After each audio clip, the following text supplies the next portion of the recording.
మనిషి మేధస్సు గ్రహాలను దాటి నక్షత్ర మండలాల వైపు ఆలోచనలు సాగిస్తున్న గ్రామీణ ప్రాంతాల్లో మూఢనమ్మకాల మూలాలు మాత్రం తొలగడం లేదు. నాగర్ కర్నూలు జిల్లా పదర మండలం కోడోనిపల్లి గ్రామస్తులు చేసిన ఓ చర్య తీవ్ర దుమారాన్ని రేపుతోంది. ఎందుకు ఈ రకమైనటువంటి చర్యకు పాల్పడ్డారో ఒకసారి మనం ఈ వీడియోలో తెలుసుకుందాం.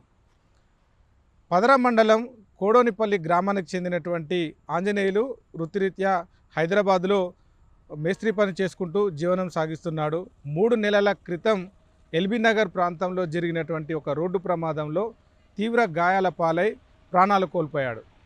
ఆ తర్వాత ఆ డెడ్ బాడీని స్వగ్రామమైనటువంటి కోడోనిపల్లికి తీసుకురావడం జరిగింది. అర్ధరాత్రి సమయానికి గ్రామానికి చేరుకోవడంతో గ్రామ శివార్లో ఉన్నటువంటి వ్యవసాయ పొలాల్లో ఆంజనేయులు మృతదేహాన్ని పూడ్చిపెట్టారు.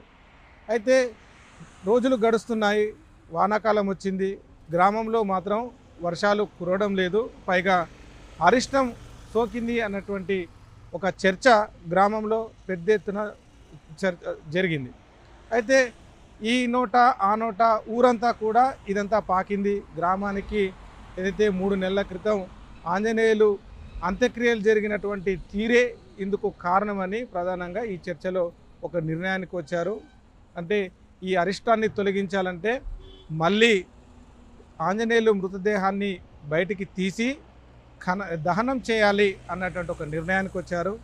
అనుకున్నదే తడువుగా ఏదైతే ఆంజనేయులు తండ్రికి సమాచారం ఇచ్చారు, అక్కడ ఉన్నటువంటి పూడ్చిపెట్టినటువంటి ఆంజనేయులు డెడ్ బాడీని జేసీబీ సహాయంతో బయటికి తీసి ఆ సుదూర ప్రాంతంలో కట్టెలు పేర్చి పెట్రోల్ పోసి ఆ డెడ్ బాడీని ఏదైతే సాంప్రదాయ ప్రకారం అక్కడ ఉన్నటువంటి ఆ డెడ్ బాడీని మరోసారి అంత్యక్రియలు నిర్వహించారు, దహనం చేశారు.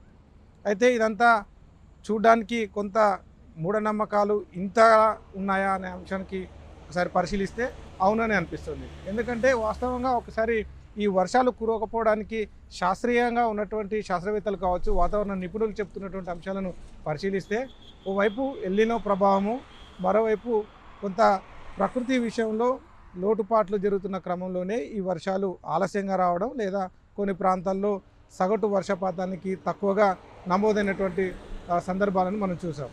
అయితే దీనికి కారణం ఇది కాదు, గ్రామంలో జరిగినటువంటి ఆంజనేయులు అంత్యక్రియలే ఇందుకు కారణమని అక్కడ ఉన్నటువంటి గ్రామస్తులు చర్చించుకొని నిర్ణయం తీసుకొని ఈ రకమైనటువంటి చర్యకైతే పాల్పడ్డారు.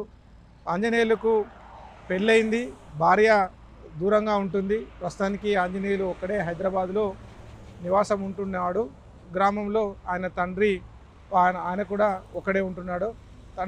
తల్లి ఆంజనేయుల తల్లి కూడా గత కొద్ది కాలం క్రితమే ఆమె కూడా చనిపోయింది. అయితే ఇక్కడ ఉంటున్నటువంటి తండ్రి ఒకడే ఉండడము, అలాగే ఆంజనేయులు డెడ్ బాడీ అర్ధరాత్రి గ్రామానికి రావడము, ఇదంతా అర్ధరాత్రి ఎవరూ లేకపోవడంతో తెచ్చినటువంటి డెడ్ బాడీని తెచ్చినట్టుగానే పూడ్చిపెట్టడం జరిగింది.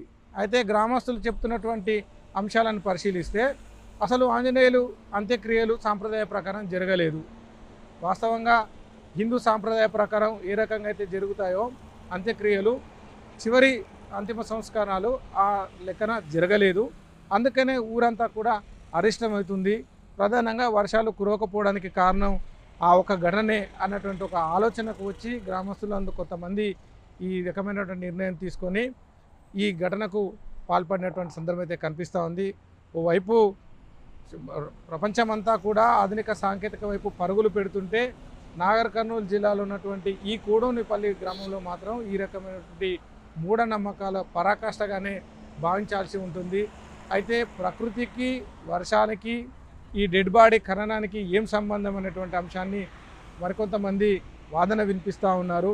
గ్రామంలో ఖచ్చితంగా ఇటువంటి గ్రామాల్లో అవగాహన కార్యక్రమాలు చేపట్టాలి. ముఖ్యంగా ఈ చైతన్య కార్యక్రమాలు కూడా నిర్వహించాలి. ఈ మూఢనమ్మకాలను గ్రామీణ ప్రాంతాల్లో వాలదొలాలి అన్నటువంటి అంశాలను చెప్తా ఉన్నారు. అయితే ప్రస్తుతానికి ఈ ఘటన తీవ్ర దుమారం రేపుతున్న నేపథ్యంలో పోలీసులు కూడా దృష్టి సారించారు. గ్రామానికి సంబంధించినటువంటి పూర్తిగా ఘటన ఆరా తీశారు. అసలు డెడ్ బాడీని ఎందుకు తీశారు, ఎవరు దహనం చేశారు, ఏ రకంగా చేశారు, ఎందుకు ఇదంతా చేయాల్సి వచ్చింది అనేటువంటి అంశాలపైన లోతుగా దర్యాప్తు చేస్తూ ఉన్నారు.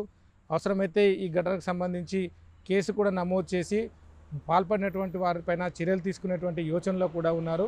ఎట్ ది సేమ్ టైం ఈ ప్రాంతంలో ఉన్నటువంటి ఆ గ్రామంలో ప్రజలకు అవగాహన కల్పించేందుకు చైతన్య కార్యక్రమాలు నిర్వహించాలన్నటువంటి యోచనలో కూడా ఉన్నట్టుగా తెలుస్తోంది. ఏది ఏమైనప్పటికీ ఈ రకమైనటువంటి వార్త బయటికి రావడంతో ఒకసారిగా నాగర్ కర్నూలు జిల్లా వ్యాప్తంగా తీవ్ర చర్చనీయాంశమైనటువంటి పరిస్థితి అయితే ఉంది. మూఢనమ్మకాలకు ప్రకృతి వర్షాలకు సంబంధమే లేదు అనేటువంటి అంశాన్ని అయితే కొంతమంది చెప్తా ఉన్నారు. ఏది ఏమైనప్పటికీ ఇటువంటి ఘటనలు తిరిగి పునరావృతం కాకుండా ప్రధానంగా నాగర్ కర్నూలు జిల్లాలో ఉన్నటువంటి గ్రామీణ ప్రాంతాల్లో ఈ రకమైనటువంటి మూఢనమ్మకాలు ఇంకా కొనసాగుతున్నాయి. చాలా అంశాలు జరుగుతున్నప్పటికీ వెలుగులోకి రావడం లేదనేటువంటి అంశాన్ని ప్రజా సంఘాలు కూడా చెప్తా ఉన్నాయి. ఖచ్చితంగా ప్రభుత్వాలు కావచ్చు వీటిపైన దృష్టి పెట్టాలి. ఈ గ్రామీణ ప్రాంతాల్లో ముఖ్యంగా వెనుకబడినటువంటి ఈ జిల్లాకు సంబంధించినటువంటి ప్రాంతాల్లో ప్రజలకు ఖచ్చితంగా అవగాహన కార్యక్రమాలు, మూఢనమ్మకాలు ఆ ప్రాంతాల్లో ప్రారంభించేందుకు కృషి చేయాలనే అంశాన్ని అయితే చెప్తా ఉన్నారు.